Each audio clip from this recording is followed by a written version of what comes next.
my goodness. Oh boy. Wish I could sell those. I wish I could sell those to a restaurant. Look at that.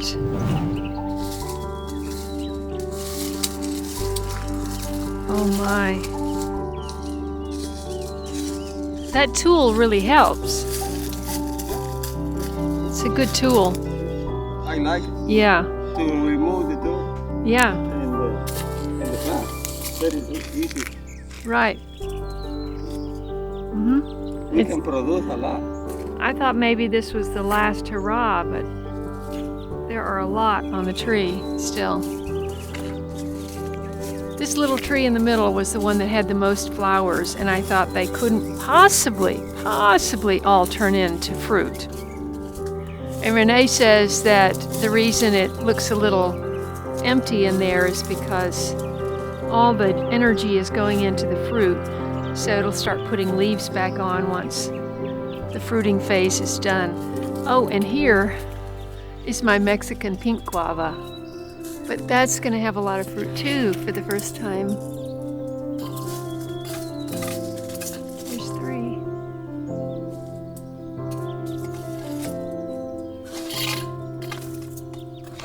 I've been calling this Pequin pepper for a long time, but it's really pronounced Pekin. And it's starting to get mildew on the back of the leaves, and it has some of this disease that has plagued all of my peppers. It's got a lot of little peppers on it, and boy are they hot. This is my last producing tomato vine. It's got a half a dozen little tomatoes on it. Eric, I'm going to have you make a little circle around these 2 plants, and we're going to give them some extra water today, okay? That's the milkweed sap from this goose plant, so I think we need to clear that out too. Today is all about rounding up, clearing out, and creating some space.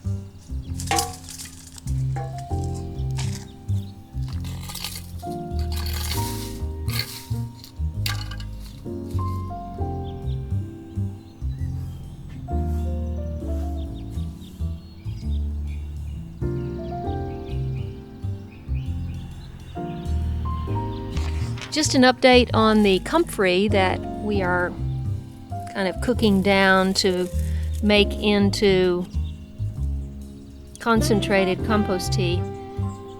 It had shrunk down to just a little bit in this big pot, and so Eric transferred it to this smaller, I guess 2-gallon pot, and I covered it with plastic, and then he went and chopped up a whole bunch more. So we have more to add to that when it breaks down. First thing we're doing today is just kind of organizing this second parkway, taking out the tomato cages and clearing up the comfrey, making the whole thing look a little neater. Got a nice sunny spot here. It's too bad I don't have something to plant there.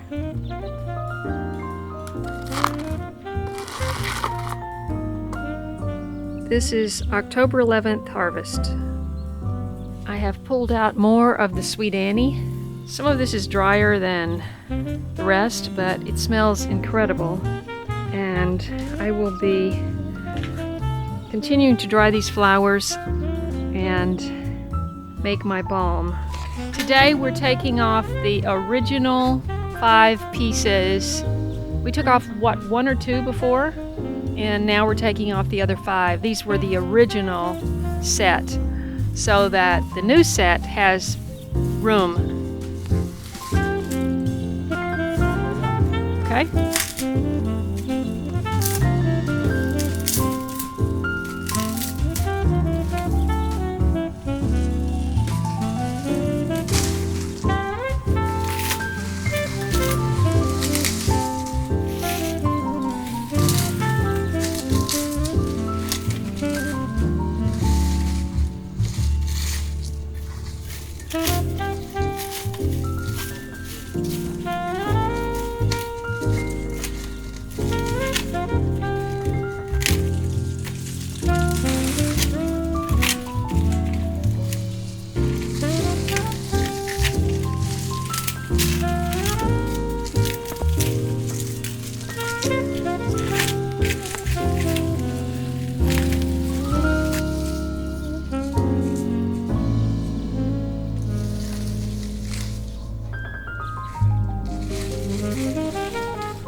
we can plant this baby? We can plant this baby. See? Oh, okay. We have a 1, 2.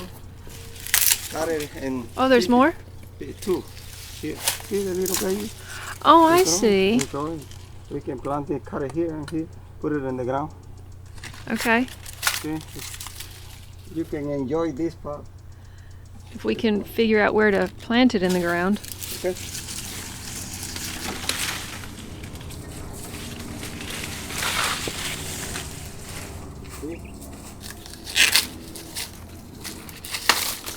Oh, see? Almost down. Oh, it broke? Yeah, but it's ready. Okay. Because it's ready. Yeah, okay. Easy to break it. So it's easy to break when it's ready? When it's ready. See? Good to know.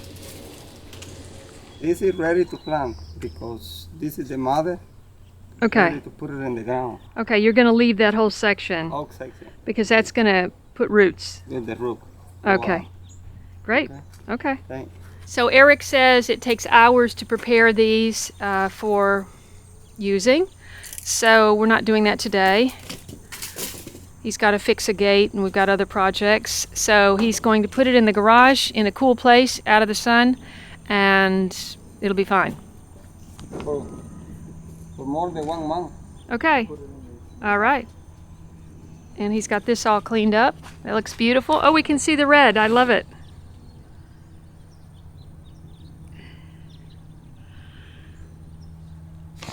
Eric has just replanted, well, he cleaned out this whole pot. It was covered in fungus. It was Jerusalem artichokes and they were kind of covered, the sticks were, so we took about half of them out and, hey, Eric, there's a worm. Throw that in there. Okay. So we replanted the best ones back and chucked the other little ones and see what happens. So just a little update on the back 40, which is still planted in summer vegetables. I just cut back all these Jerusalem artichokes because they looked bad. I also hacked this basil back. In the middle we have the okra that I planted in the rings, which are slowly coming along. And down here I have my first Bowling's red okra. Beside that I have my artichoke, which is finally starting to grow. My friend Patty, who visited from Las Vegas, brought me that. The cowpeas look fantastic.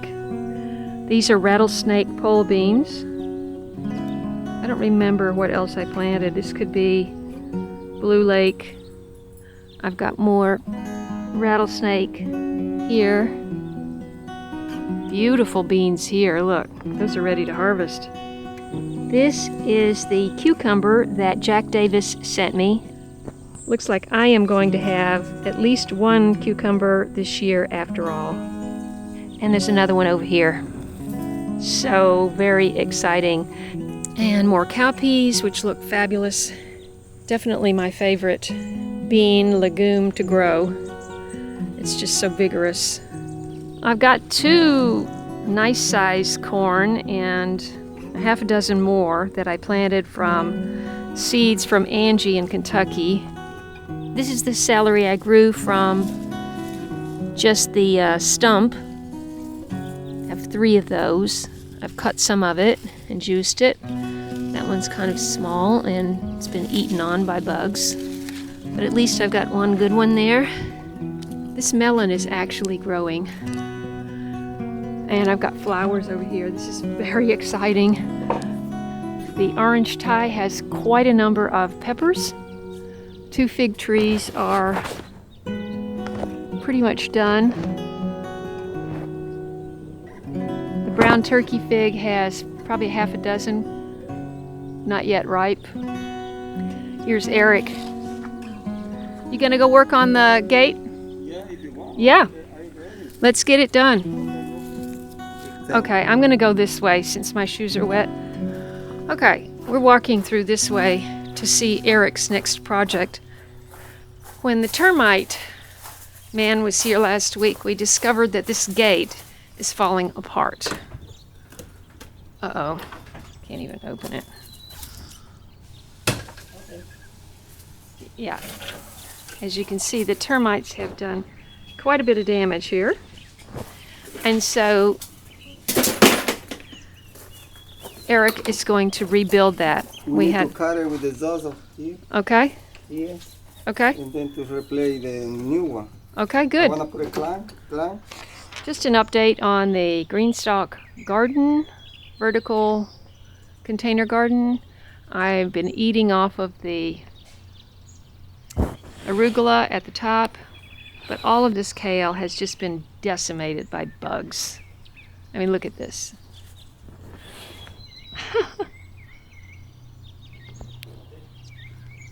Look, the bugs have just eaten all of this. What happened to the rabbit? I hope we don't have a rabbit. When I said in my last video that the passion fruit was gone, it was just resting for a couple of weeks, because now there is a lot of activity. The corn has grown about 2 feet since we moved them into these planters. Oh, got a lot of work to do over here. Probably not going to get to it because he's got to fix that gate. I'm going to go eat. This is my appetizer.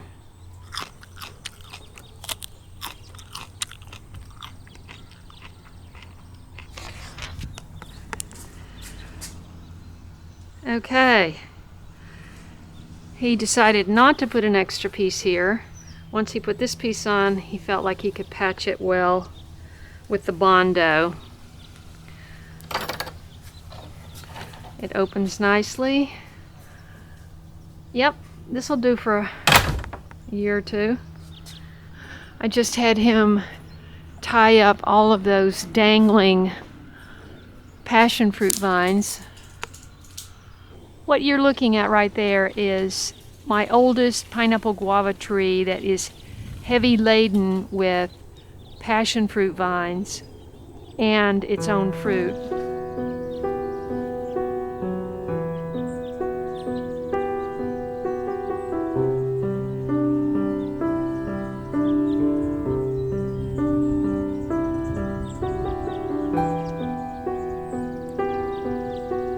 I just got 2 cuttings from 2 different vines to send to my friend Pat Smith in Mobile, who gave me this amazing cranberry hibiscus. We got these camellias rebooted with acid fertilizer and some plant mix that's good for camellias and azaleas. So hopefully they'll get a boost of nutrition. They're budding out and it should be exciting this time. Lots of buds. I was just looking at this broken chair and thinking I was going to have to scrap it. But it looks like if I can find a welding shop, I can just get this piece welded back on here. That's just welded on. So if I can get this side welded, I've got 2 functioning chairs again. I sat on that and it let go and I almost wiped out. Okay, what else? We got this cleaned up over here. Got all this stuff cleaned up, pruned up a little bit, nicely watered, and this is all cleaned up, and the society garlic was cleaned up and raked. So this is looking more organized and neat. Here's a look at the back 40 in better light. 4 o'clock sun is just right there in that one spot, which is probably why those 2 corn are doing so well. Everything else is in shadow and it's 4 o'clock, except for that little bit of light right there. Eric got this nasty looking piece of wood patched with Bondo, so we can get that sanded up and maybe get it painted. Okay, that's all she wrote, folks. I gave 2 pounds of guavas to the mailman when he came by. He didn't even know what they were. I loaded up his mail sack. Okay, another Thursday Workday is in the history books.